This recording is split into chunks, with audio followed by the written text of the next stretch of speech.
오늘 우리에게 주시는 하나님의 말씀은 누가복음 19장 41절로 44절까지 말씀입니다. 주보를 참조하십시오. 교독하겠습니다. 가까이 오사 성을 보시고 우시며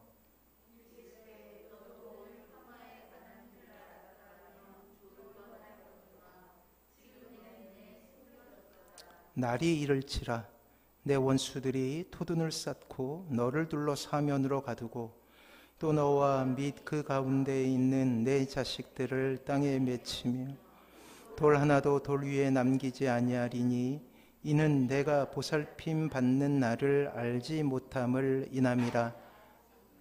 아멘. 이 말을 어떻게 생각하시나요? 눈물 없이 마른 눈으로 천국에 들어가기 어렵다. 그래요.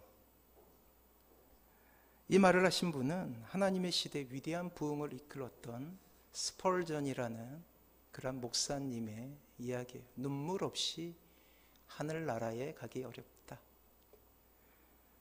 녹록지 않은 이 세상의 살이에서 가장 먼저 배우는 것은 아마도 눈물인 것 같아요. 우리 인생은 이 눈물과 함께 시작되죠. 엄마의 배에서 나오면서 우리는 눈물과 함께 이 땅에서 출발하게 됩니다. 그야말로 이 세상은 고통의 바다요, 눈물의 바다인 거예요. 누군가의 눈물이 아루새긴 인생을 우리는 다시 우리의 눈물로 채워가며 살아가게 되는 것이죠.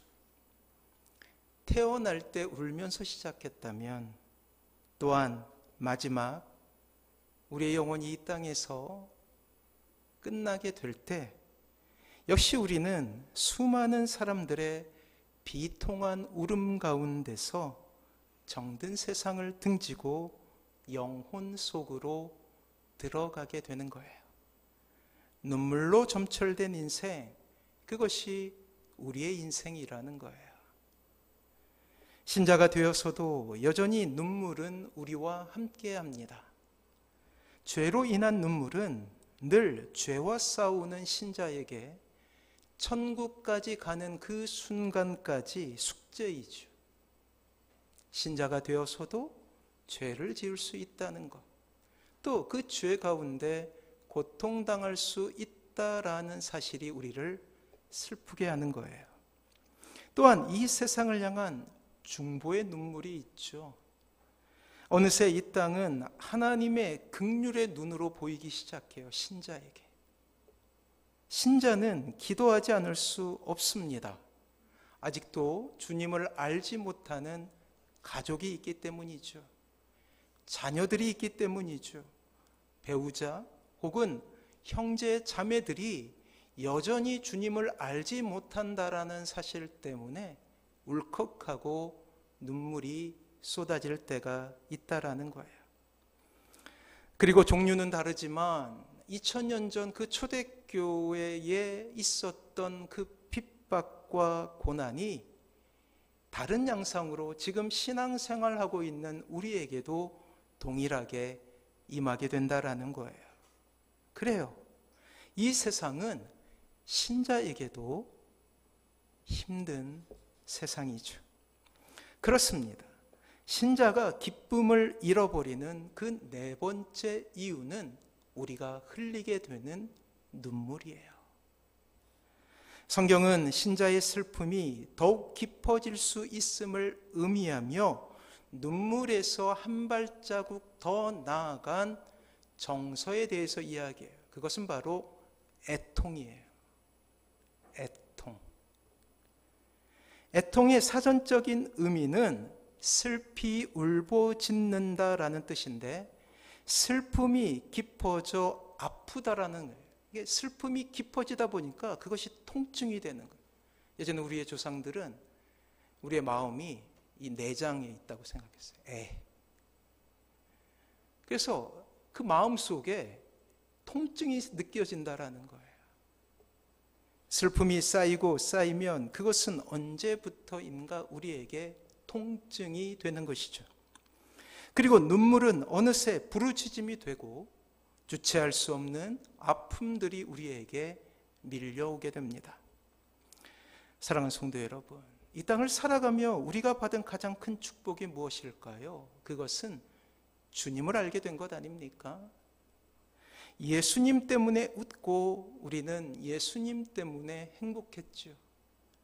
그 사랑의 깊이에 놀라고 그 사랑의 위대함에 우리는 감격하지 않을 수 없었습니다. 그것이 우리가 이 땅에서 누린 가장 가치 있는 삶의 모습이에요. 하지만 때로 그 신앙의 길에서도 우리는 아픔을 경험하게 되는 거예요. 심지어 그것이 애통으로 변할 수도 있다라는 것을 성경은 감추지 않습니다. 세상과의 고통스러운 긴장이 우리를 힘들게 하기도 하죠. 그래요. 예수님을 믿은 후 우리의 유일한 소망이 하나 있다면 그것은 믿지 않은 가족들이 주님을 믿게 되는 것 아닙니까? 한 가정을 이루고 그리고 자녀들을 보게 되면 그 자녀들이 예수님을 잘 믿는 것이 우리의 작은 소망 중에 하나이죠. 하지만 가족 전체가 예수님을 믿는다는 것이 결코 쉽지 않아요. 때로 도저히 이루어지지 않을 것 같은 소망이기에 너무나 힘이 들고 지칠 때가 있다라는 거예요. 새벽 기도의 시간은 늘 이렇게 가족들을 위한 기도의 시간이 될 수밖에 없죠. 또한 직장에서 예수를 믿는다는 이유로 인하여서 따돌림을 당할 때도 있다라는 거예요. 그저 예수를 믿는다는 이유 때문에 오해를 받고 따돌림을 당하게 되는 것이죠. 그렇게 유난 떨며 믿을 필요 있느냐는 그들의 논리는 참으로 아파요. 주님의 일을 감당하기 위해 주님께서 맡겨주신 그 사명을 동참하기 위해 그리스도인으로 살아가는 것은 쉽지 않아요. 제가 이전에 사역했던 교회가 있어요. 제가 이제 교육전수를 할 때였으니까 시간이 많이 지났죠. 그 교회는 케냐에 선교 전진기지를 두고 선교 사역을 매우 열심히 했던 교회예요. 서울의 응암동에 있는 교회였어요. 그러던 중 매우 위급한 소식 하나가 전해졌어요. 그곳에 사역하시는 선교사님이 총에 맞았다라는 소식이 들린 것입니다. 돈을 노린 현지 강도에게 2발의 총상을 입었다라는 소식이에요. 선교사들이 표적이 되는 것은 선교비가 이제 현금으로 들어오기 때문에 교회를 이제 강도들이 습격하게 되는 거예요. 그 선교사님은 모두 불가능하다고 했지만 기적적으로 한국으로 수송돼요. 이게 이제 사람이 목숨이 이제 경각에 달하면 비행기를 태워주지 않거든요. 근데 억지로 그곳에서 치료를 할 수 없으니까 억지로 모험을 하며 비행기에 태운 거예요. 그리고 감사하게도 무사히 한국 병원으로 이송되었습니다. 그리고 나서 저는 그 교회를 떠나서 이제 전임 사역을 하게 됐죠. 근데 전임 사역을 하다가 우연히 그 교회에 그분의 처남 되시는 목사님이 오셔서 이제 설교를 하신 거예요. 그리고 4년 만에 그 선교사님이 아직도 후유증으로 인하여 고통받고 있다라는 소식을 듣게 되었어요. 물론 선교지는 나아갈 수 없었죠. 꿈에도 그리는 선교와 목회 사역은 그의 몫이 아니었다라는 소식을 듣게 됩니다. 선교사였어요. 누구도 가지 않는 그 길, 케냐 그 황량한 복음의 개척지에서 그렇게 공포를 경험하게 된 것이죠. 그리고 후유증으로 인하여서 그렇게 원하는 사역마저도 중단하고 맙니다. 그렇습니다. 애통의 현장이 지속되고 있는 거예요. 몇 년 동안. 혹은 소식을 알지 못하겠지만 아직도 여전히 선교지로 돌아가지 못했을 수도 있어요. 이 눈물 가운데 가장 사치스러운 것이 무엇일까요? 아마도 기쁨일 것 같아요. 우리가 오늘 다시금 보게 되는 기쁨이 가장 사치스럽다라는 거예요. 웃음이겠죠. 과연 이러한 세상 속에서 우리는 어떻게 다시금 그 슬픔을 초월하는 회복의 은혜를 얻을 수 있을까요? 그게 과제 아닌가요? 그저 풀지 못한 숙제와 같은 그 물음에 성경은 오늘 한 장면을 우리에게 보여주고 있어요. 상투적으로 힘을 내십시오. 위로를 받으십시오. 그게 아니라 한 장면을 우리에게 보여줌으로 말미암아서 우리의 인생 가운데 놀라운 위로 하나를 던져주고 있다라는 거예요. 마치 우리를 다독이듯이 우리 옆에 찾아와 담담하게 그분, 즉 예수님의 이야기를 해줌으로 말미암아서 우리의 눈에서 눈물을 닦아주고 있는 것이죠. 예수님의 위로의 핵심은 예수님께서도 울고 계신다라는 사실이에요. 자, 주님께서 눈물을 흘리시는 장면이 우리의 눈에 그려지고 있습니다. 오늘 이스라엘의 운명을 보시는 예수 그리스도의 눈물을 우리는 볼 수 있게 된다라는 거예요. 그렇습니다. 그 땅 예루살렘에 있었던 자신의 백성들이 죽어가는 모습을 미리 보고 계셨어요. 그리고 눈물로 채우십니다.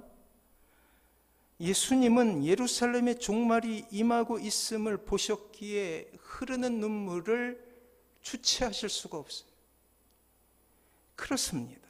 우리와 같이 주님도 눈물을 흘리시며 이 땅을 사셨다라는 거예요. 사랑하는 성도 여러분, 어떤 슬픔을 당한 사람들에게 가장 큰 위로는 그 옆에 가서 같이 울어주는 거예요. 벌써 오래되었죠. 세월호로 인하여 생떼와 같은 우리 아이들이 죽어갔을 때 진짜 위로는 그 옆에 가서 그냥 울어주는 거예요. 말로는 위로가 안 되기 때문이죠. 우리에게 진짜 위로가 있다면 우리도 눈물을 흘리는 이 세상을 살아가고 있지만 주님께서도 우셨다라는 그러한 위로가 우리에게 있기 때문이라는 것이죠. 먼저 예루살렘에 대해서 우리가 알 필요가 있습니다. 성전을 향한 이스라엘의 정서는 어떤 순간에도 하나님의 거룩한 성인 예루살렘 성은 파괴되지 않는다라는 거예요. 이게 성전에 대한 그들의 믿음이었어요. 막연히 이스라엘 백성들은 예루살렘, 거룩한 도성인 예루살렘이 있기 때문에 결코 어떠한 이방인들도 이곳 거룩한 곳을 침탈할 수 없다라는 거짓 평화에 대한 믿음을 가지고 있었어요. 마치 예루살렘 성 자체가, 예루살렘 성전이 우상이 되어버린 거예요. 그러나 오늘 예수님은 놀랍게도 애통의 눈물을 예루살렘 성을 바라보시면서 울고 계신다라는 것이죠. 왜냐하면 하나님을 온전히 알지 못하는 이스라엘의 운명을 보았기 때문이에요. 그럼에도 거짓 평화에 대한 기대감으로 가득 차 있었던 이스라엘의 슬픈 모습을 보셨기 때문이죠. 하나님의 진노의 도끼가 이미 썩어진 나무 뿌리를 주목하고 내려치는 그 순간이었어요. 그러나 이스라엘 백성들은 여전히 죄에서 떠날 기미가 보이지 않습니다. 눈이 가려워져서 거짓된 평화에 속고 있어요. 그렇다면 하나님의 입장에서 예루살렘 성은 어떠한 곳일까요?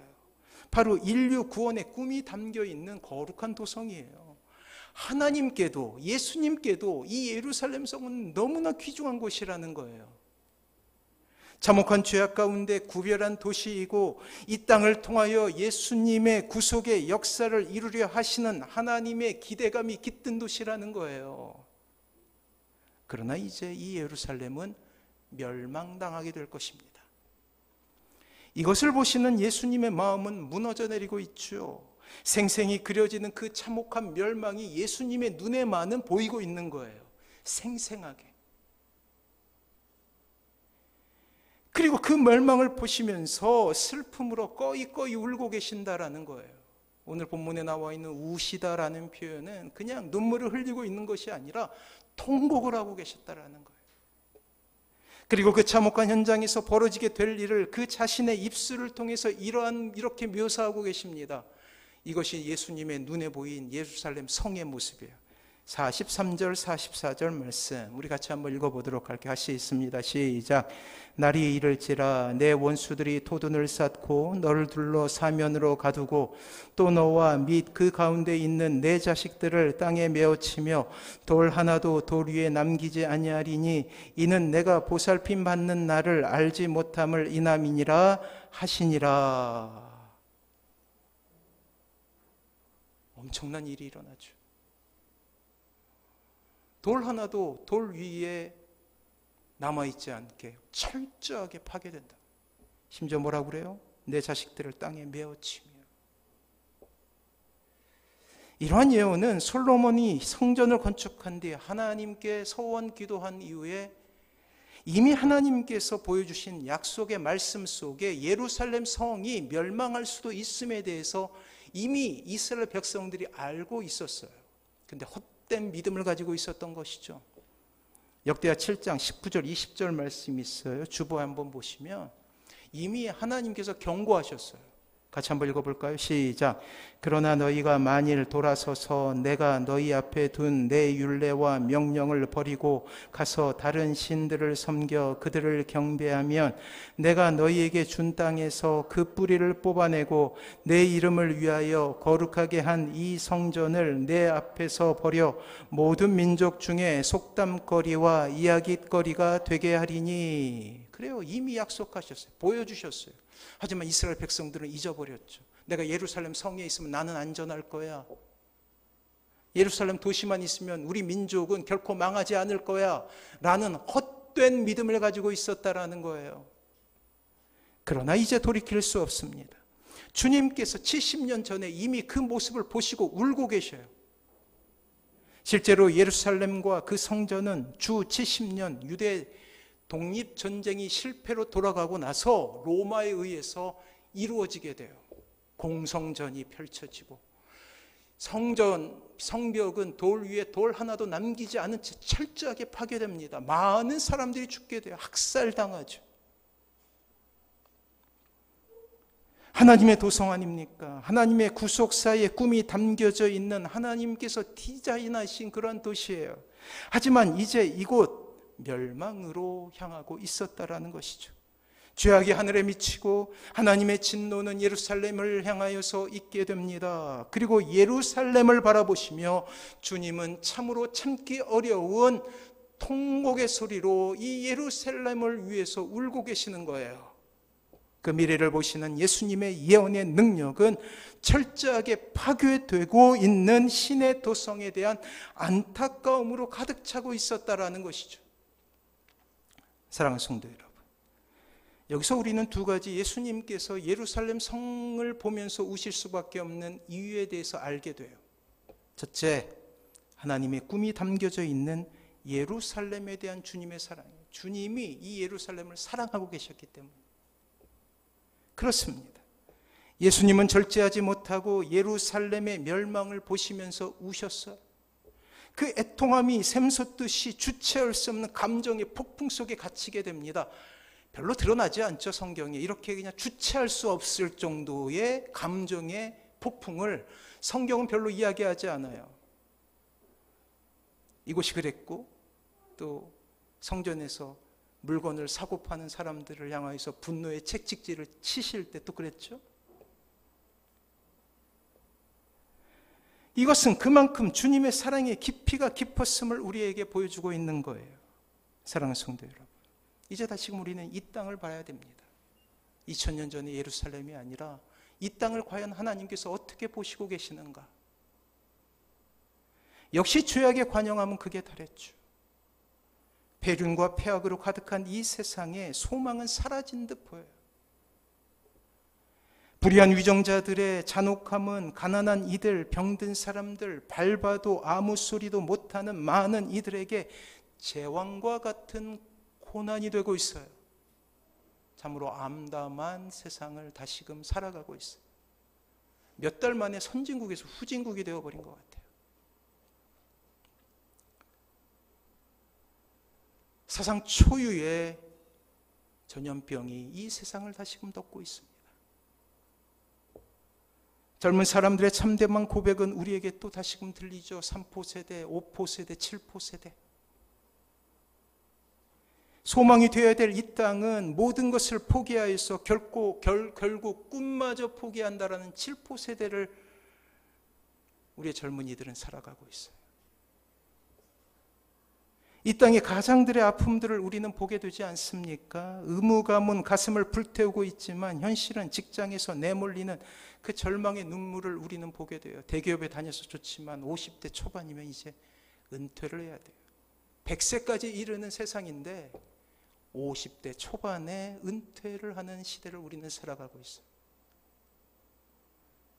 가족이 해체되고 이웃은 투쟁해야 될 대상이 됩니다. 층간소음으로 인하여서 살인이 일어나고 있는 참으로 암담한 시대를 우리는 살아가고 있어요. 그렇습니다. 이러한 절망을 보시며 예수님은 그 옛날 예루살렘을 보시며 우셨던 이 땅을 보시며 다시금 눈물을 흘리고 계시죠. 무너졌어요. 그렇다면 이 시대 우리의 예루살렘이 무엇입니까? 더욱더 예수님을 슬프게 하는 것은 이 땅의 교회 때문이죠. 그렇습니다. 무너져가고 있는 이 땅의 가정들이에요. 여러 번 말씀드렸지만 구약을 통하여서 하나님은 이 땅의 가정을 먼저 세우셨어요. 그리고 신약을 통하여서는 교회를 직접 이 땅에 하나님께서 세우십니다. 이 두 가지 공동체를 통하여서 하나님은 이 땅에 다시금 하나님의 나라를 이루려고 하셨어요. 그러나 이 땅의 현실을 보십시오. 세상의 유일한 희망이고 소망이 되어야 될 이 땅의 교회가 신음하고 있지 않습니까? 이 땅의 많은 교회들이 세상으로부터 조롱을 당하게 되었어요. 세상 사람들은 2단인지 3단인지 알지도 못해요. 조롱을 당하고 있어요.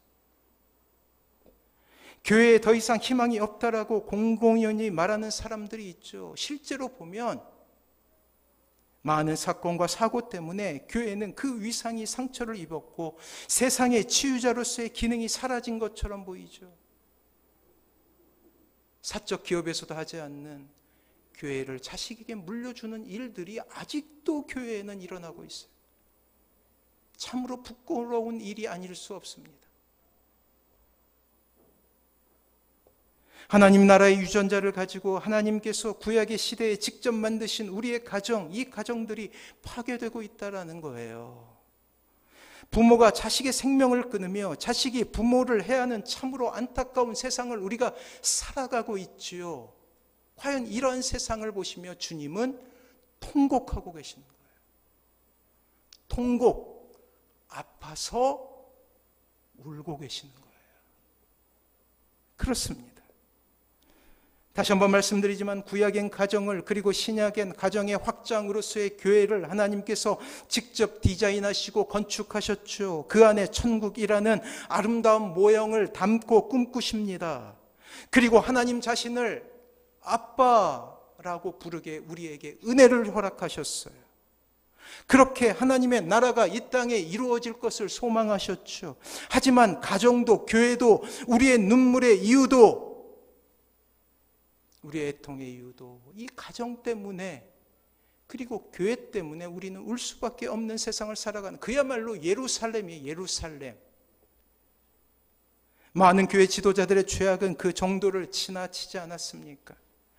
약한 사람, 고통받는 사람들, 눈물을 흘리는 사람들, 가난하고 소외된 사람들의 피난처가 되어야 될 교회는 어느새 부패하고 타락하여서 이런 모든 일에 무능해져 버렸어요. 오히려 죄악과 친밀한 모습으로 목회자들은 더욱더 참남한 일을 자연스럽게 하고 있습니다. 아무런 죄책감 없이 저지르고 있는 시대를 우리가 살아가고 있다는 거예요. 가정 역시 무너지고 있지 않습니까? 결혼하는 세 가정 중에 한 가정은 헤어지게 됩니다. 사랑해야 될 사람들 사이에 말은 없어지고 분노는 깊어져 가고 있어요. 프로그램 중에 하나가 그거더래요. 결혼지옥. 결혼지옥. 화목이라는 단어는 너무나 낯선 단어가 되었어요. 낯선 용어가 되어버린 거예요. 최근에 광주에서 벌어진 참혹한 일을 우리가 기억하고 있지 않습니까? 단란하게 살던 한 가정이 아빠도 열심히 일했어요. 금호월드인가요? 거기서 컴퓨터를 만들었어요. 근데 그 가정이 무너지기 시작합니다. 빚을 지게 되고.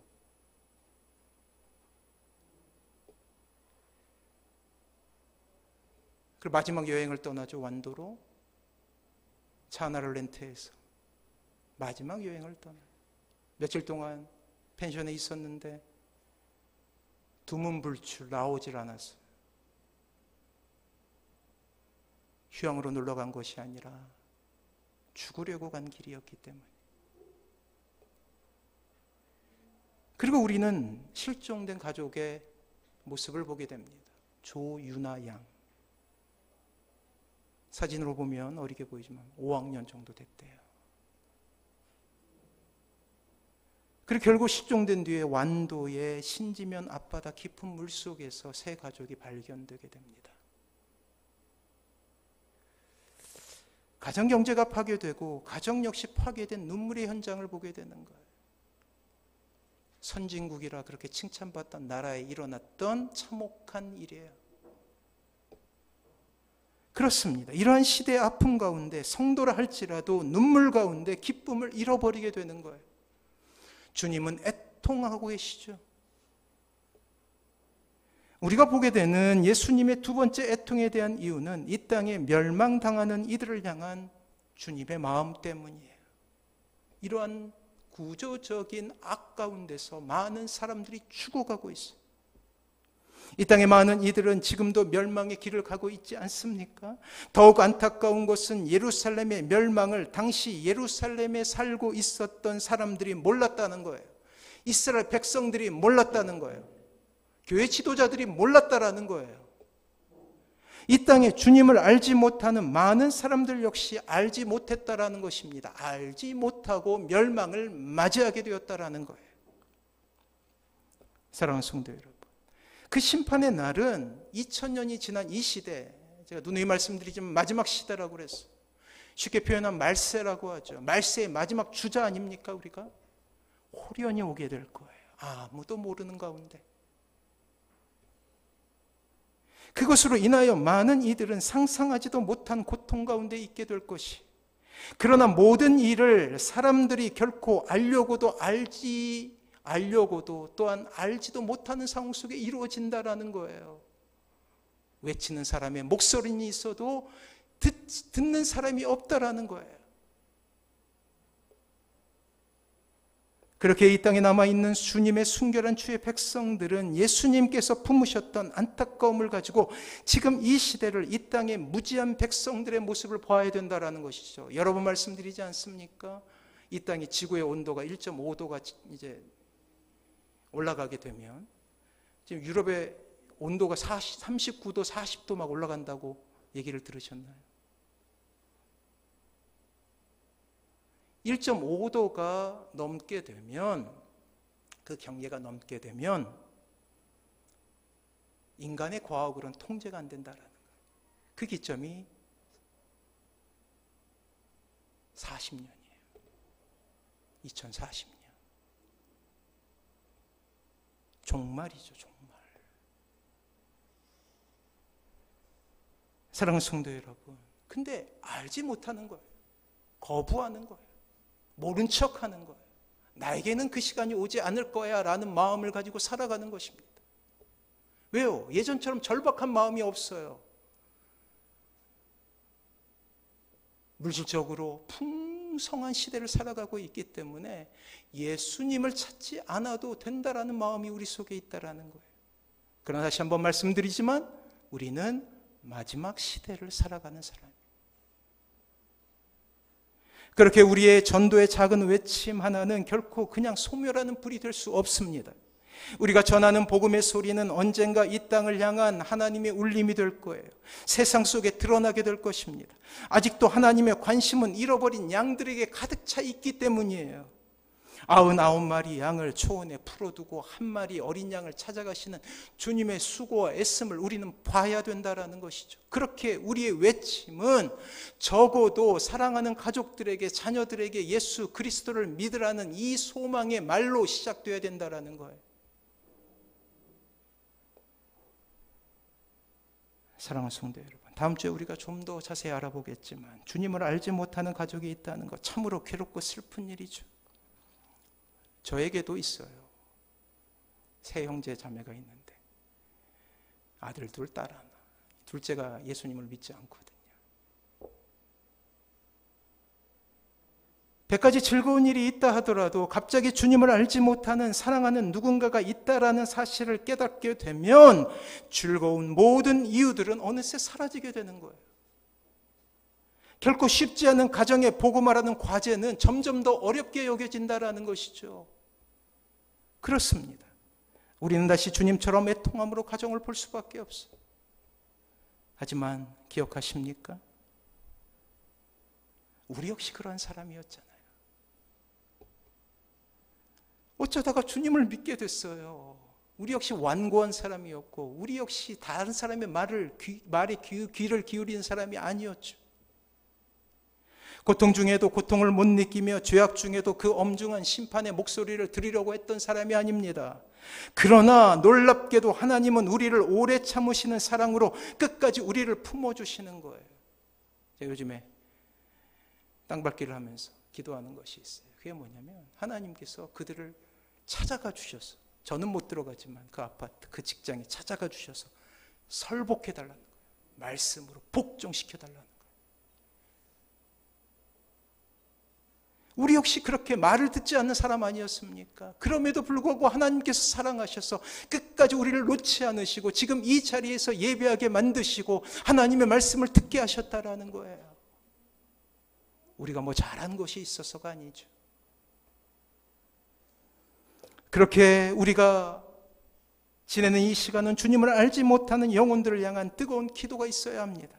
아직도 죄악의 길에서 고통당하고 있는 이 세상의 불쌍한 영혼들을 향한 기도가 있어야 된다라는 거예요. 사랑하는 성도 여러분, 주님을 알지 못하는 가족들을 위해서 그들을 품고 기도하십시오. 불가능하다라고 여기지 마세요. 내가 증거 아닙니까? 이웃을 품고 또 이 땅의 백성들을 품고 기도하십시오. 늘 메아리가 없는 외침처럼 우리의 마음이 아프다 할지라도 그때를 기억하면서 계속해서 기도하십시오.